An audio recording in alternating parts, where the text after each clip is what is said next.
The coronavirus pandemic has well and truly got our attention right now, and one word that keeps popping up is unprecedented, meaning that it's uncharted territory to all concerned, which is true.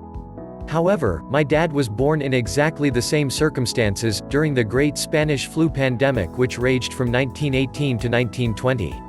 He was called a flu baby, and was born premature, and they thought he was born dead, so the overtaxed medical staff put him in a shoebox and put it to one side while they tended to the mother and all the other thousands of patients they had.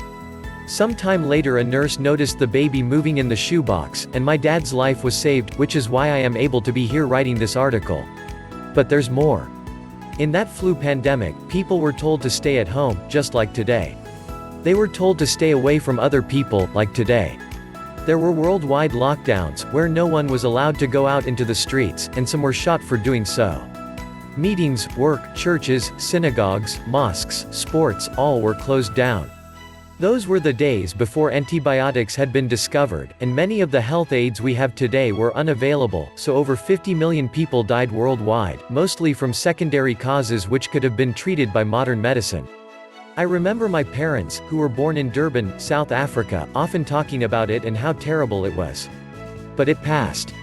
And this one will too. But it is imperative that we stay away from each other, and stay at home, and wash our hands and faces and practice very strict hygiene. Cities in the 1918 pandemic that did this for 6 weeks or more were the ones that fared the best, and had very few deaths. This is the key: if the virus can't spread, it dies within days. It can only live by finding a new host. Deny it that option, and it will die. In 1920, once the virus had died out, the world continued. It was rough for a while economically, but people managed. So don't lose hope, the sun will come out again. Times are hard now, but they won't last forever, and if we do it right and play our part, being responsible and thinking of others, it will shorten the time that we all have to suffer. Learning from the 1918 pandemic, it is obvious that we must be in no hurry to come out of lockdown.